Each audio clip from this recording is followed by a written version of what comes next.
राधा स्वामी जी। बाणी बाणी राधा स्वामी दयाल सतनाम सतपुरुष की। आज की सत्संग वीडियो का विषय एक प्रश्न के आधार पर है। एक मित्र ने, सत्यानंद भाई ने प्रश्न पूछा है कि जैसे जैसे भजन सिमरन में तरक्की होती जाती है वैसे वैसे सगे संबंधी हमारा साथ छोड़ने लगते हैं। हमारे अपने ही घर वाले हमारे दुश्मन बनने लग जाते हैं। तो ऐसा क्यों होने लगता है? और आप सत्य को जैसा है वैसा ही कह देते हैं मनदीप भाई, इसीलिए आपके शत्रु पैदा हो जाते हैं। बहुत सी बातें आपकी होती हैं, बात तो सच होती है परंतु चुभती बहुत है। क्या आप कुछ ऐसे संबंधों में चुप ही रहें तो ठीक ना हो? तो चलिए इसी विषय के संदर्भ में आज की सत्संग वीडियो आरंभ करते हैं। गुरु प्यारी सत्कारयोग साथ संगत जी, आप सभी के भीतर बैठे परमात्मा को मेरा प्रणाम। आप सभी के चरणों में मेरा कोटि कोटि प्रणाम। मेरी दो विनतियां हैं। पहली विनती यह कि जो भी व्यक्ति पहली बार इस YouTube चैनल पर आया है इस वीडियो के माध्यम से, वो व्यक्ति इस चैनल को सब्सक्राइब करके नोटिफिकेशन बेल आइकन को ज़रूर दबाएं ताकि आने वाली वीडियोस के बारे में आपको पता लग सके। सुबह 5 बजे सबसे पहले आप लोगों को वीडियो आपके YouTube चैनल पर शो हो सके। और दूसरी विनती यह कि आप लोग इस वीडियो को पूरा अंत तक सुनने की कृपालता करें जी, क्योंकि बहुत से सवाल होते हैं। जब भी आप भजन सिमरन करने लगते हैं तो मन बहुत से सवाल उठाता है, उन सवालों के जवाब मिलते नहीं। जवाब नहीं मिलते तो हमारा भजन सिमरन छूटने लग जाता है और हम पिछड़ने लग जाते हैं। तो विनती है इस सत्संग वीडियो को पूरा अंत तक ज़रूर सुना जाए ताकि आप लोगों के भीतर जो भी प्रश्न होंगे उनको थोड़ा समाधान मिले और आप जी भजन सिमरन में आगे बढ़ पाएँ। तो चलिए अब मैं अपने मूल विषय की ओर बढ़ने चला जा रहा हूँ। जैसा कि प्रश्न पूछा गया है कि आप सत्य को जैसा है वैसा ही कह देते हैं, मुझे बात याद आती है, मौनम सम्मति लक्षणम, चुप रह जाना भी सम्मति का लक्षण है। और मैं कोई राजनेता नहीं हूँ कि वह कहूँ जो लोगों को पसंद पड़े, कि वह कहूँ जो लोगों को भाए। मैं तो वही कह सकता हूँ जैसा है, फिर चाहे जो परिणाम हो तो हो। मित्र बने शत्रु बने वह बात गौण है। अब अगर मेरे सामने आम का पेड़ दिखाई देता है, आम लगे हों, तो मैं यही कहूँगा कि आम का पेड़ है और आम लगे हैं।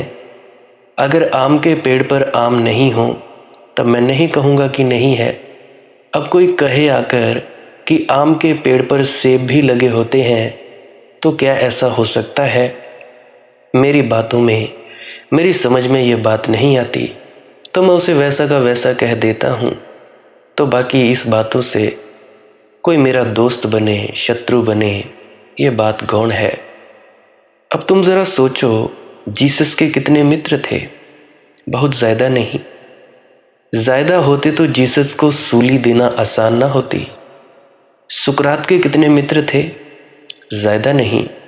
मैं कहता हूँ लोग असत्य में जीते हैं, अपने बनाए गए झूठों में जीते हैं। इसीलिए जब भी सत्य कहा जाएगा चुभन होगी, पीड़ा होगी, बौखलाहट होगी। ये स्वाभाविक है, इसमें उनका कुछ कसूर भी नहीं, लेकिन मेरा भी कुछ कसूर नहीं। मैं वही कह सकता हूँ जैसा मुझे दिखाई पड़ता है नग्न। और तुमने अब तक जो माना है, अगर मेरे वक्तव्य उसके विपरीत जाते हैं तो तुम्हारी नाव डूबने लगती है, तुम लोगों के ताश के घर गिरने लगते हैं। स्वभावतः तुम लोगों के न्यस्त स्वार्थों को चोट पहुंचती है। इतना तुम में सत्य के साथ चलने का साहस नहीं है कि तुम गिर जाने दो अपने अतीत को, कि अगर गिरता हो तुम्हारा हुआ बनाया भवन रेत का सिद्ध होता हो तो तुम उसे रेत का सिद्ध हो जाने दो। अगर तुम में थोड़ी समझ हो तो तुम धन्यवाद दोगे मुझे। तुम कहोगे जब समझ में आ गया तभी जल्दी है। यह भी हो सकता था कोई ना मिलता कहने वाला और तुम ताश के घर बनाते बनाते ही मिट जाते। तुम झूठी और व्यर्थ की धारणाओं में ही जीते और समाप्त हो जाते, उनमें ही रहते और वे ही तुम्हारी कब्रें बन जाते। जब जागे तब सवेरा, फिर मुझे क्या फर्क पड़ता है कौन मित्र बना कौन शत्रु बना, किसने मुझे गालियां निकाली। शत्रु बनकर भी मेरा क्या बिगड़ जाने वाला है? जीसस का भी तुमने क्या बिगाड़ लिया?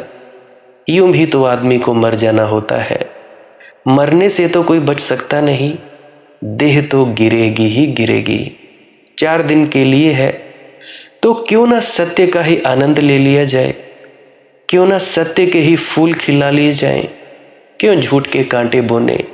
कोई तो सुनेगा, सभी तो बहरे नहीं है, सभी तो अंधे नहीं है, सभी तो कायर नहीं है। वे जो थोड़े से लोग भी मुझे सुनते हैं, मुझे सुन लेंगे। वे जो थोड़े से लोग भी देख लेंगे तो काफ़ी है। इस पृथ्वी पर थोड़े से लोग भी सत्य की किरण को पकड़कर चलते रहें तो अंधेरा जीत नहीं पाएगा। सत्य की एक छोटी सी किरण भी गहन से गहन अंधेरे को पराजित करने में समर्थ है।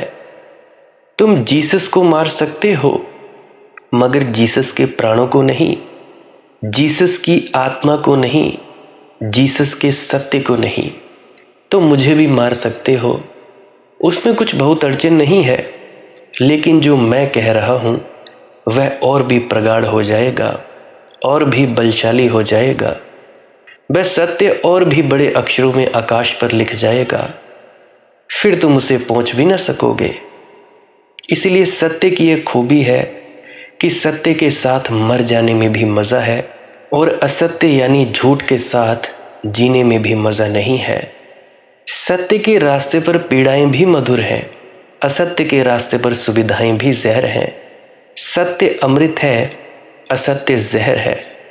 अब बहुत से ऐसे लोग होंगे जो जैसे जैसे भजन सिमरन में तरक्की करते जाते हैं, कुछ आनंद की अनुभूति आने लगती हैं तो लगी घर में कलह क्लेश होने। कोई ना कोई अड़चन आ गई, किसी का एक्सीडेंट हो गया, किसी की टांग टूट गई, हड्डी टूट गई, ये हो गया वो हो गया। कोई तुम्हें बैठने नहीं देगा। जैसे ही तुम लोग ध्यान में उतरने की चेष्टा करोगे तो तुम्हें ध्यान में नहीं उतरने दिया जाएगा। इसका क्या मतलब है? इसका यही मतलब है कि भाई कुछ विरोधी ताकतें हैं जो तुम्हें ध्यान में नहीं उतरने देना चाहती। विरोधी ताकतें अंदर थोड़े ना तुम्हें मिलेंगी कि भाई अंदर तुम्हें कोई राक्षस वगैरह भूत प्रेत आएंगे। अंदर तो वैसे भी सपने के अलावा कुछ नहीं है। मैं कहता हूँ तुम्हारे अपने माँ बाप, यार दोस्त, रिश्तेदार, बहन भाई ही तुम्हें रोकेंगे कि भाई तुम मत बैठो। अरे पागल हो जाएगी तू ज़्यादा देर ध्यान करती है। अरे पागल हो जाएगा, कौन तुझसे शादी करेगा।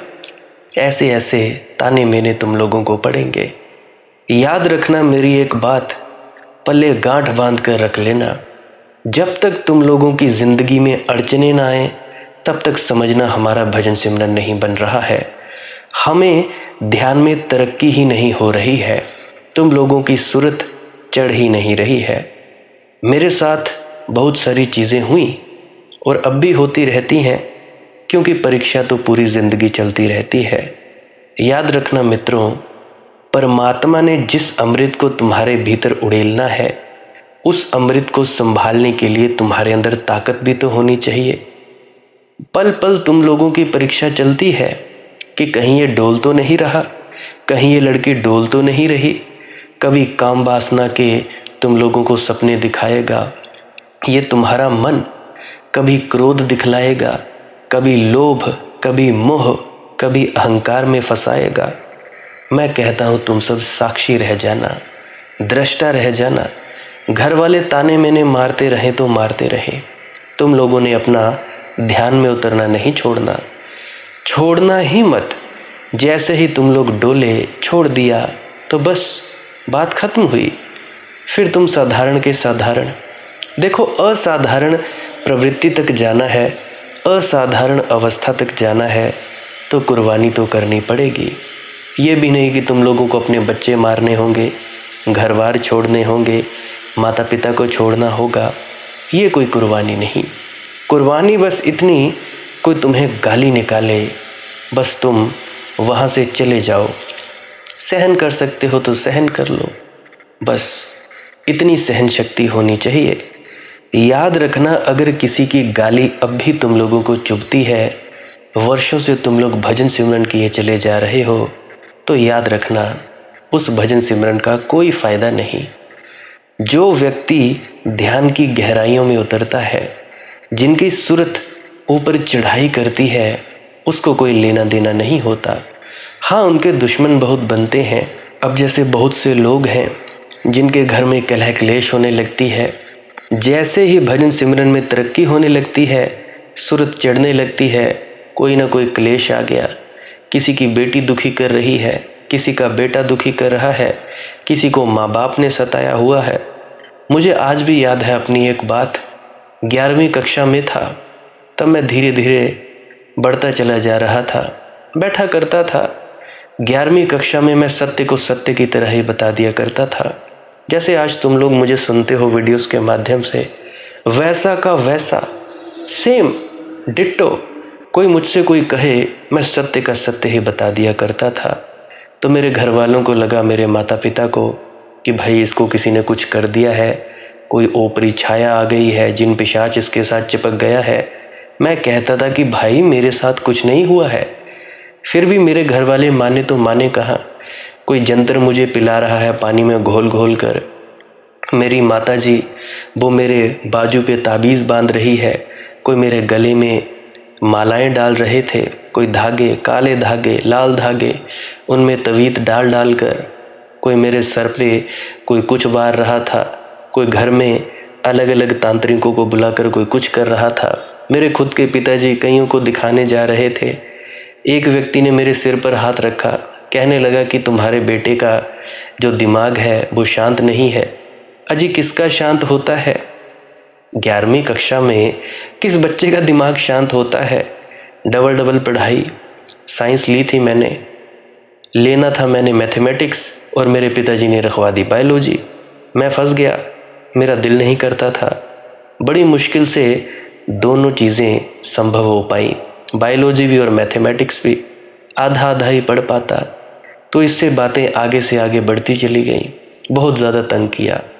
तो याद रखना, जब भी कोई अड़चन आए तो इसका मतलब ये नहीं कि भाई छोड़ देना है, तब और भी ज़्यादा दृढ़ संकल्प होकर बैठना है, रोज़ रोज़ बैठना है, चाहे कितनी भी अड़चने आए, रज़ा और बहाने को मानकर आगे बढ़ते चले जाना है, बढ़ते चले जाना है।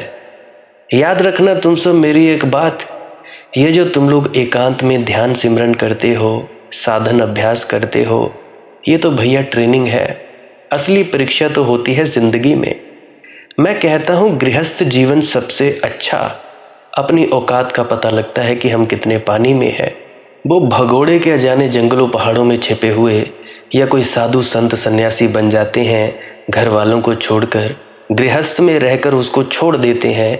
पत्नी छोड़ दी, पति छोड़ दिया, किसी ने कोई छोड़ दिया, बच्चे छोड़ दिए, पहले जिम्मेवारी ली फिर उनको छोड़ दिया।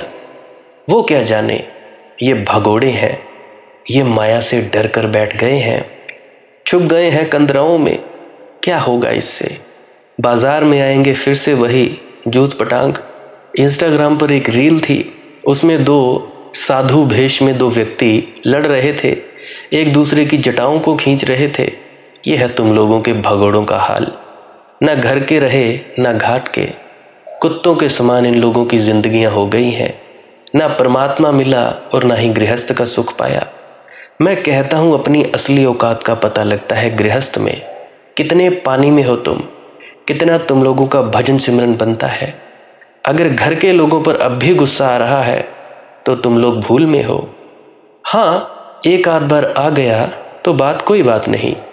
अगर पूरा दिन ही तुम गुस्से में रहते हो फिर तो ये बात ठीक नहीं, फिर तो तुम लोगों से बड़ा मूर्ख कोई भी नहीं। तो मैं कहता हूँ कि भाई अगर तुम लोगों की गृहस्थ जिंदगी बैलेंस में नहीं है तुम लोग बढ़िया तरीके से ट्रीट नहीं कर पा रहे हो, जैसा किसी डेरे में रहते हो या किसी सत्संग सेंटर में रहते हो वैसा ही तुम घर पे नहीं रह पा रहे हो, तो तुम लोगों का सारा किया कराया फेल। लाख चाहे डेरों में चले जाओ सेवा करने, लाख चाहे सेवा करो सत्संग सेंटरों में, अगर तुम लोगों ने घर पर सेवा नहीं की, घर पर अगर माथे पर सिलबटें डालकर खाना दिया अपने घर वाले लोगों को, या अपनी पत्नी को ऐसी निगाहों से देखते हो गुस्से की, कोई फायदा नहीं। तुम लोगों से ज़्यादा झूठा और मक्कार व्यक्ति कोई नहीं होगा, चाहे स्त्री हो या पुरुष, मुझे कोई लेना देना नहीं है। तुम सब लोग ढोंग पाखंड करते हो। सत्संग सेंटरों में जाकर तो हाथ जोड़ते हो राधा स्वामी जी, घर पे आकर फिर वही माहौल। क्या फायदा इस राधा स्वामी का, क्या फायदा इस दिखावे का? कहते तो हो लोगों को कि भाई लोग दिखावा करते हैं, पाखंड करते हैं, आडंबर करते हैं, तो तुम लोग क्या कर रहे हो? अगर तुम लोगों के घरों में ऐसा माहौल नहीं है, मैं कहता हूं जैसा तुम लोग डेरे में विनम्र रहते हो, सत्संग सेंटर में विनम्र रहते हो, वैसा ही घर पे विनम्र रहो। एक व्यक्ति बदलेगा, सारे व्यक्ति धीरे धीरे बदलते चले जाएंगे। और तुम लोगों ने ठेका नहीं ले रखा कि किसी को बदलना, कि भाई उसने मुझे कहा, वो मुझसे ऐसे करवाता है। तुम लोग यार आज़ाद हो कि गुलाम हो? दूसरे व्यक्ति के गुलाम हो तुम लोग। किसी ने तुम्हारा बटन दबाया, गाली निकाली, और तुम लोग भी दिए रिएक्शन पे रिएक्शन। गुस्सा आ गया, गुस्से का बटन दबाया, गुस्सा कर दिए। अहंकार का बटन दबाया, अहंकार कर लिया।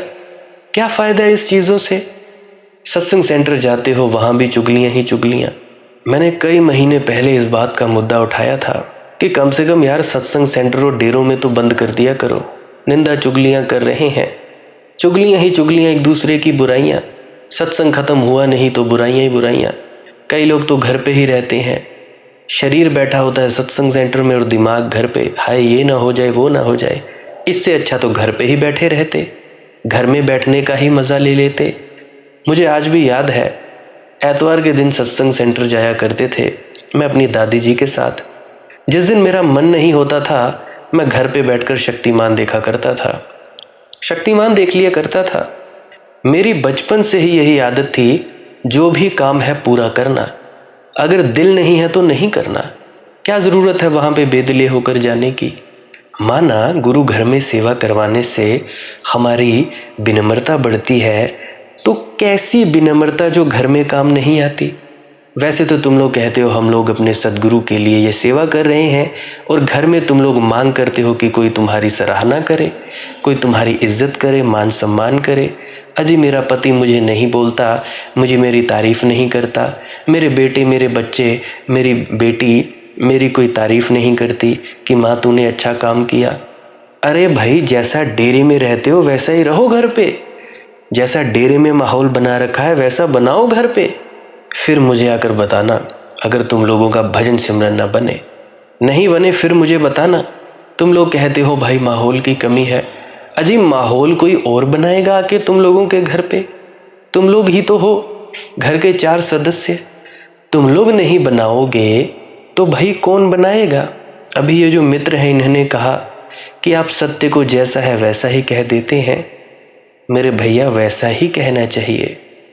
ज़रूरत है ऐसे बहुत से लोगों की जो सत्य को वैसा ही कह देते हैं जैसा है, तो धीरे धीरे लोग भी सत्य को झेलने के आदी हो जाएंगे, समर्थ हो जाएंगे।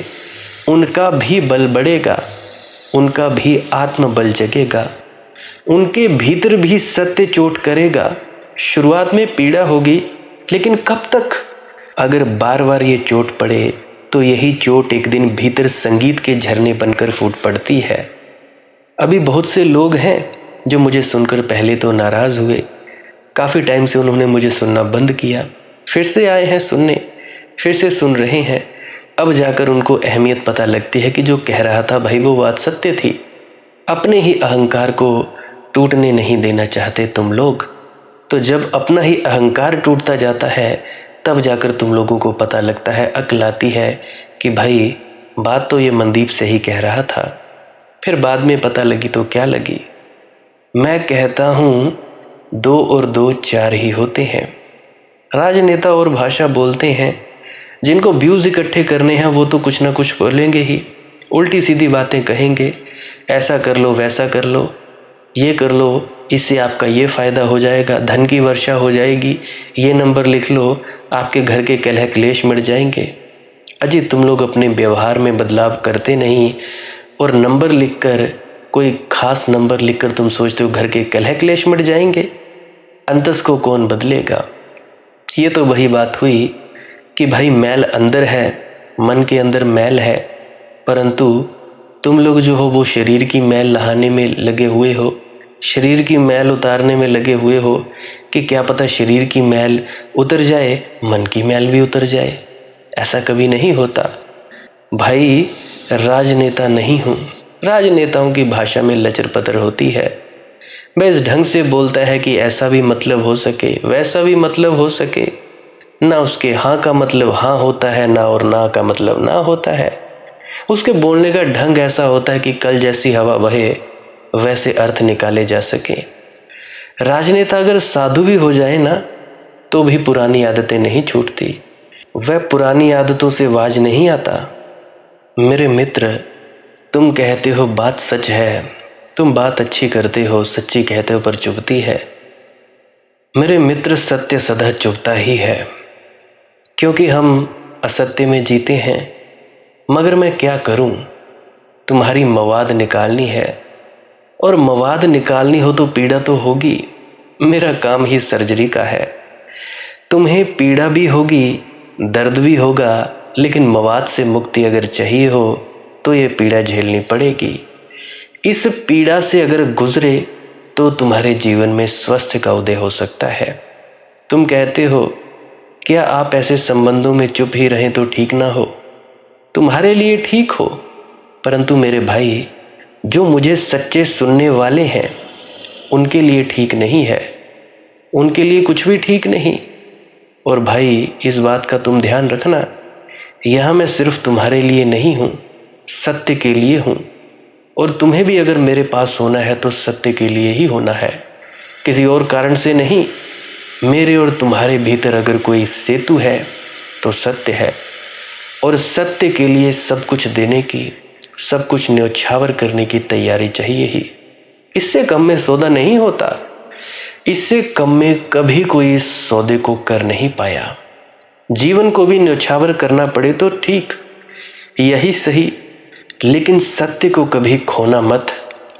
सब खो देना, सत्य मत खोना।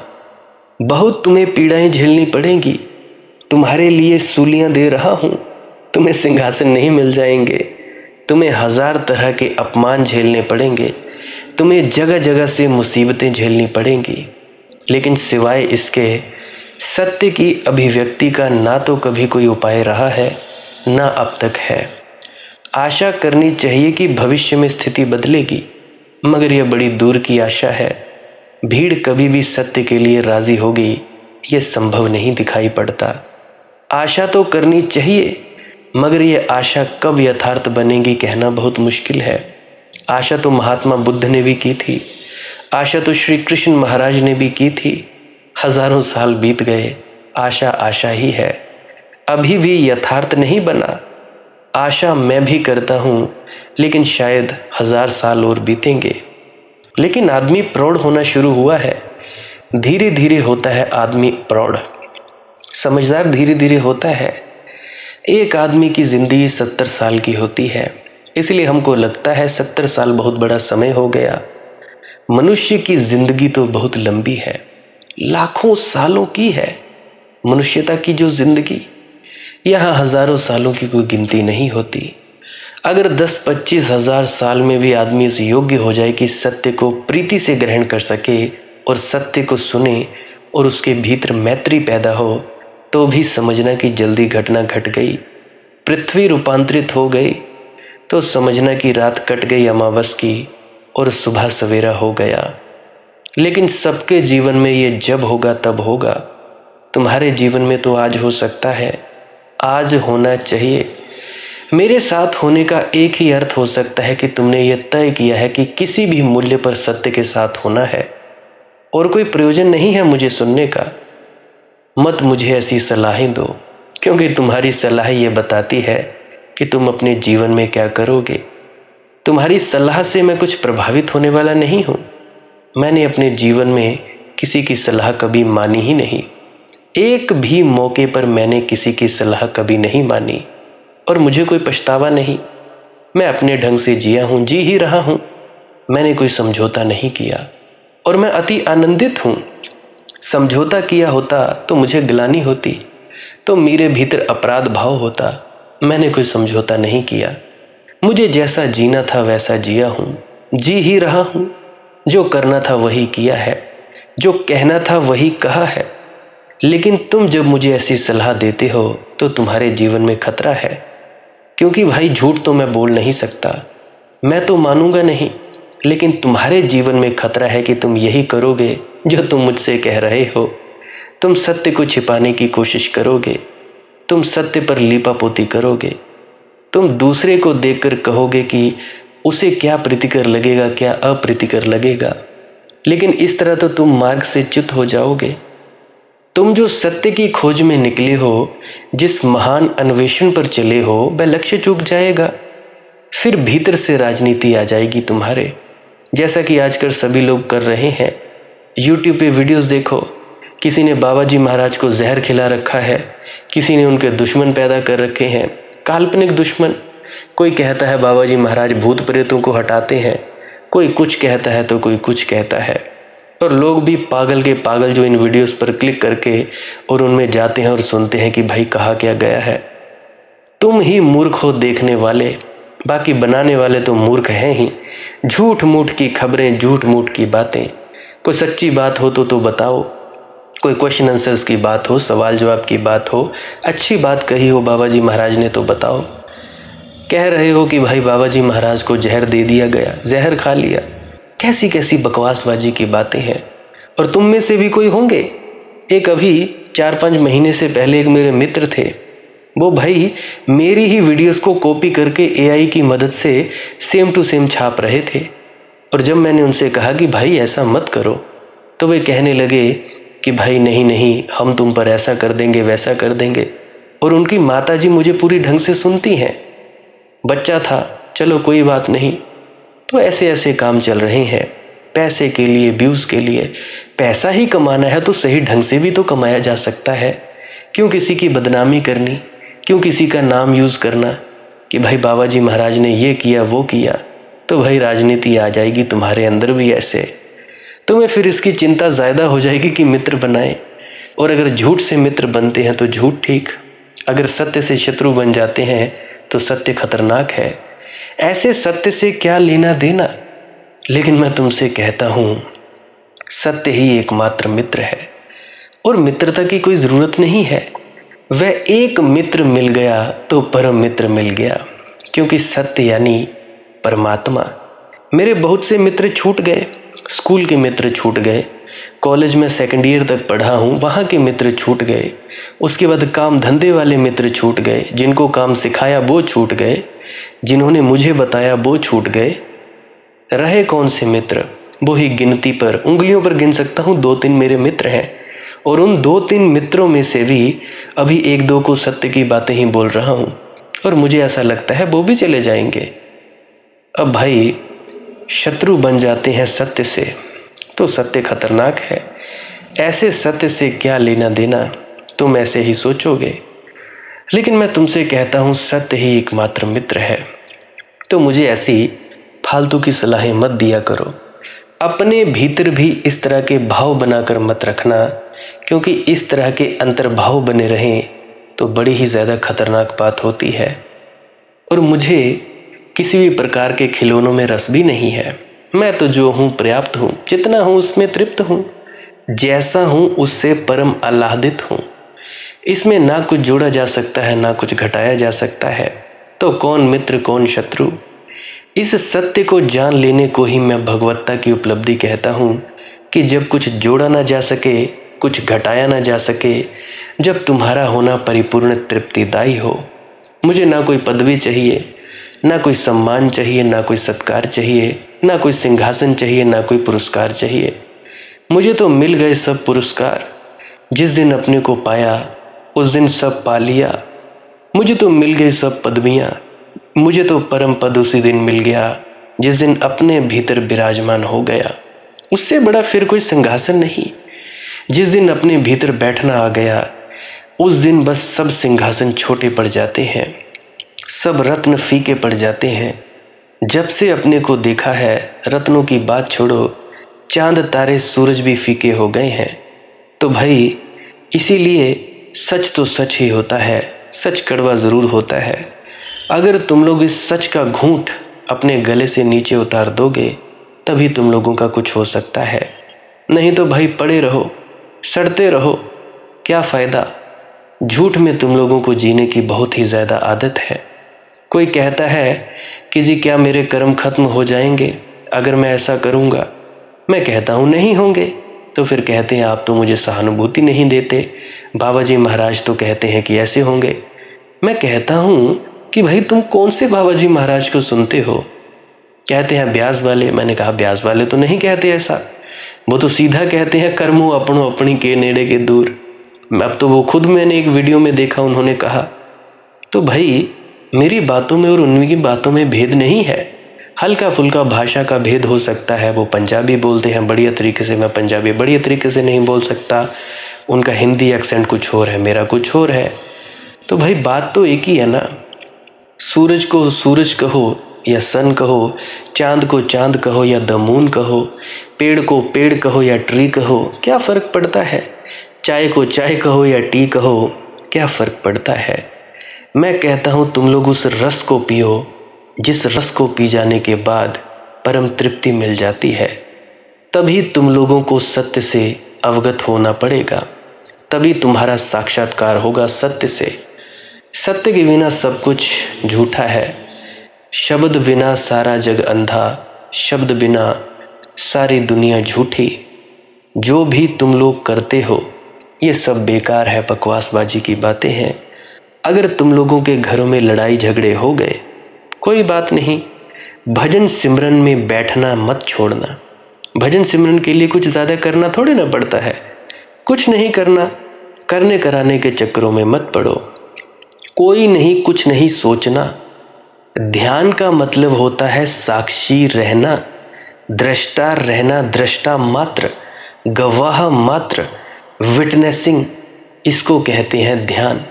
24 घंटे तुम ध्यानस्थ हो, ध्यानस्थ ही रह सकते हो। आँख खोली है तब भी ध्यानस्थ रह सकते हो। जैसे आते जाते विचार है, आते जाते विचारों के साक्षी रहो। धीरे धीरे बैठते चले जाएंगे, बैठते चले जाएंगे। जैसे सड़क किनारे गाड़ियाँ चलती हैं और तुम लोग कुर्सी लगा के बैठे हो, देख रहे हो गाड़ियों को। लाल गाड़ी आई, पीला ट्रक गया, क्रेन गई, स्कूटर गया, बाइक गई, कुछ भी गया, और कुछ पल तुम्हारी वो सड़क खाली भी होती है। तो तुम बस देखते हो। तुम लोगों ने कुछ किया थोड़े ना है कुर्सी लगाकर, कुछ नहीं किया। ठीक इसी प्रकार से अपने आते जाते विचारों को देखते रहो।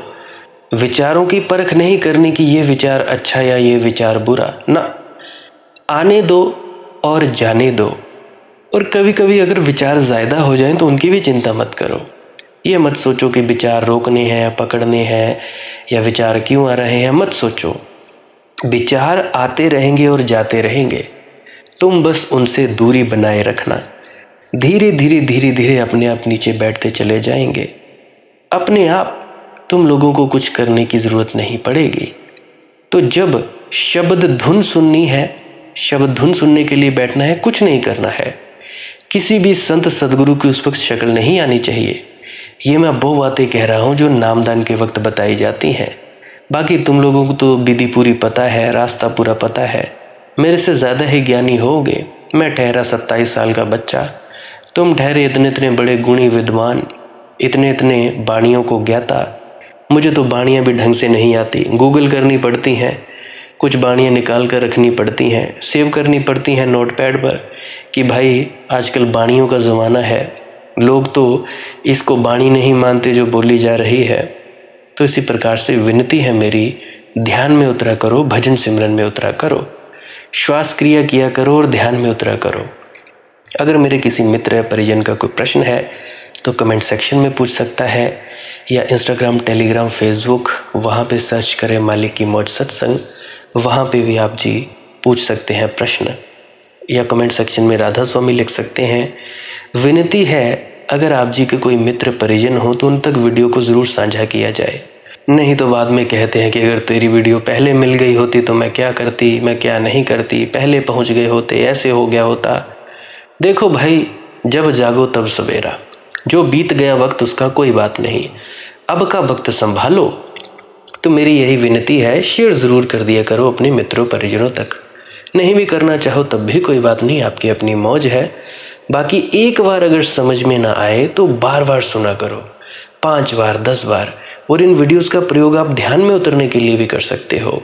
बस वीडियो लगाई, साइड में रख दी, आंख बंद की, रिलैक्स हो गए, जैसे मुर्दा पड़ा हुआ होता है, लेटा हुआ होता है, लेट गए। या बैठ सकते हो चौकड़ी मारकर या आसन में किसी में भी, तो बैठ जाओ। उसके बाद रिलैक्स हो जाओ, छोड़ दो। सांस चले धीरे धीरे पेट से, मध्यम मध्यम, छाती ना फूले पेट फूले। धीरे धीरे सांस टकराए नाभि से, धीरे धीरे। उस वक्त सांस क्रिया नहीं करनी है, शांत मौन होकर बैठे रहना है या लेटे रहना है, जैसे मुर्दा लेटा हुआ हो, कोई जान नहीं। फिर सुनते जाना सत्संग, और सुनते सुनते सुनते सुनते तारी लग जाएगी, भीतर उतरते चले जाओगे। नींद आ गई तो कोई बात नहीं, जग जाओ, फिर से सुनो, फिर बैठो, फिर नींद आ गई, फिर से कोई बात नहीं, फिर से उठो, फिर से सुनो। धीरे धीरे धीरे धीरे करके तुम लोगों में जागृता आएगी। जितनी ज़्यादा जागृता आएगी उतना ही ज़्यादा आपका काम बनता जाएगा, और आपकी सूरत ऊपर चढ़ती चली जाएगी। शरीर महसूस ही नहीं होगा, है भी या नहीं भी कोई पता नहीं लगेगा। तो इस प्रकार से आप जी कर सकते हो। तो मेरी विनती है, आप लोग इसका प्रयोग किया करें। बाकी भजन सिमरन किया करें, ध्यान में उतरा करें, और श्वास क्रिया किया करें, और उसके बाद कुछ ना करने के लिए उतरा करें। भजन सिमरन क्या है? भजन और सिमरन 2 अंग हैं। सिमरन है कुछ शब्दों का जाप करना जो आपको आपके सद्गुरु द्वारा बताए जाते हैं। कोई भी जाप हो सकता है, कोई भी शब्द हो सकते हैं। करना क्या है? किसी कमरे में बैठ जाइए, या रात को बैठ सकते हैं, सुबह बैठ सकते हैं, या जब भी आपको फुर्सत के लम्हे मिले बैठ सकते हैं। तो जब बैठें तो शरीर को बिना हिलाए डुलाए बैठना है। जो बैठ नहीं सकता तो वो लेट जाए, जो चौकड़ी नहीं मार सकता वो टांगे सीधी कर ले। कोशिश ये रहनी चाहिए कि ज़्यादा से ज़्यादा वक्त शरीर को बिना हिलाए डुलाए बैठा जाए। उसके बाद अपने शब्दों का जाप शुरू कर दें।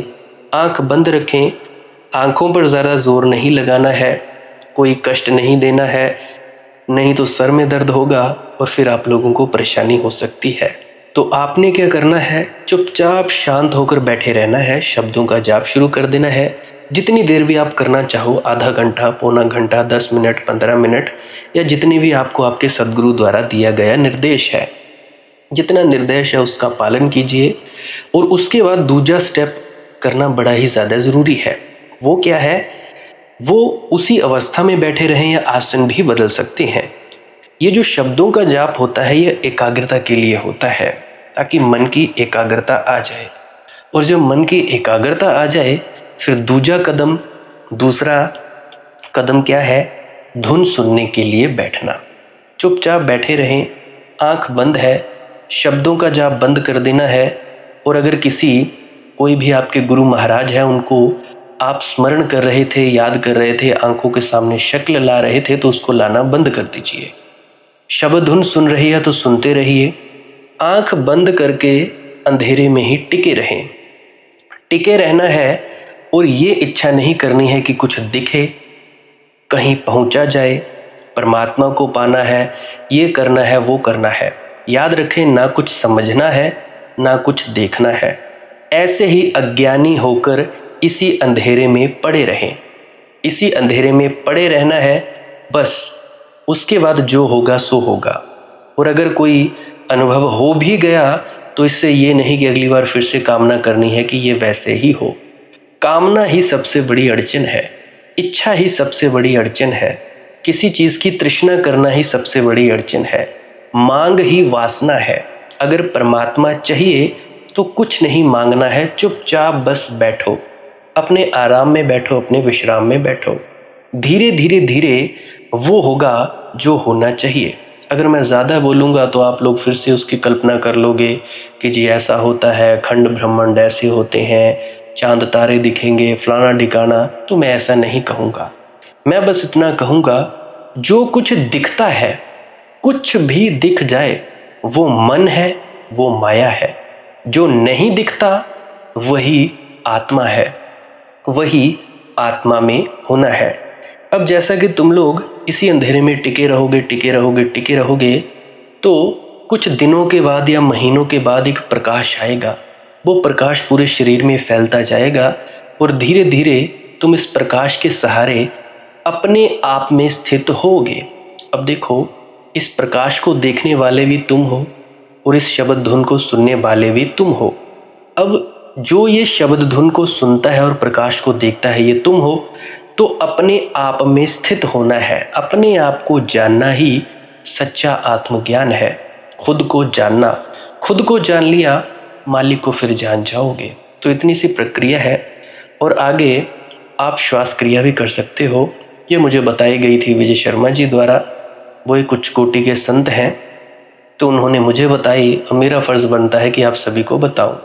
वैसे तो मैं रोज़ रोज़ बताता हूं, फिर भी आज फिर से बता रहा हूं। श्वास क्रिया क्या है? नाक से सांस लेना है, मुंह से छोड़ना है। लंबा सांस लेना है नाक से और मुंह से छोड़ देना है। 15 मिनट करें, 20 मिनट करें, आधा पौना घंटा, जितनी देर भी आप कर सकते हो करें। करने के बाद करना कुछ नहीं है, चुपचाप आंख बंद करके बैठ जाना है। लेट सकते हो तो लेट सकते हैं, वो आपकी अपनी इच्छा है। नींद आ जाए तो सो जाना है, कोई शरीर को कष्ट नहीं देना है। अगर सर घूमे घूमने देना है, अगर आपका शरीर कांपे तो कांपने देना है। उसकी आपने दिक्कत, परेशानी और चिंता नहीं लेनी है, ये सब होता ही है। और मरने से डर लगे तब भी नहीं डरना है, ये होता ही है। क्या कहा मैंने? 15 से 20 मिनट कर सकते हैं, उसके बाद चुपचाप बैठें और अपने भीतर अपने आप उतर जाओगे। ठीक है जी। प्रेग्नेंट लेडीज़ बिल्कुल ना करें, जिनको दिल की बीमारी है या गोलियां वगैरह खाते हैं वो भी बिल्कुल ना करें, और बाकी सब कर सकते हैं। जिनको नींद नहीं आती वो अवश्य करें, और जिनको थोड़ा डिप्रेशन रहता है वो भी अवश्य करें, और जिनके बच्चे थोड़े पढ़ाई में कमज़ोर हैं वो भी ज़रूर करें। बाकी आपकी मौज है, करना हो करिए, नहीं तो आपकी अपनी अपनी इच्छा है। और ध्यान दें, जब सिमरन करें तो उसके बाद सीधा भजन पे बैठें, और जब ये श्वास क्रिया करें तो इसके बाद सीधा भजन के लिए बैठें। अलग अलग प्रक्रियाएं हैं, एकाग्रता के लिए है श्वास क्रिया और एकाग्रता के लिए ही है भजन सिमरन।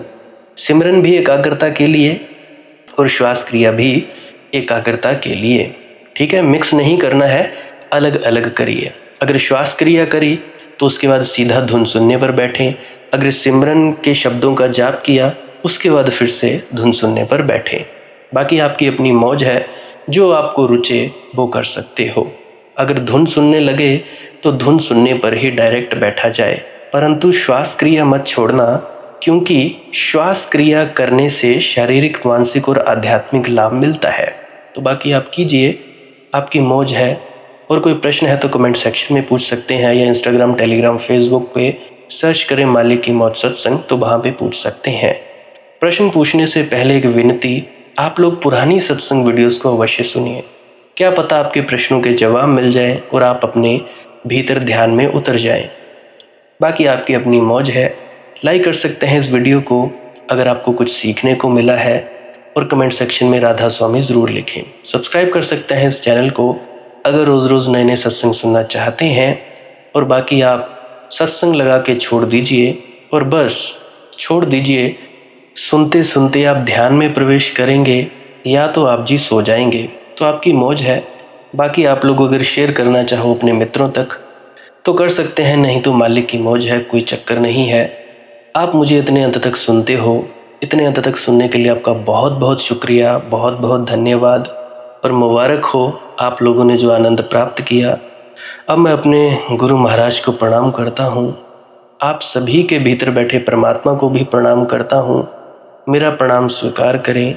राधा स्वामी जी।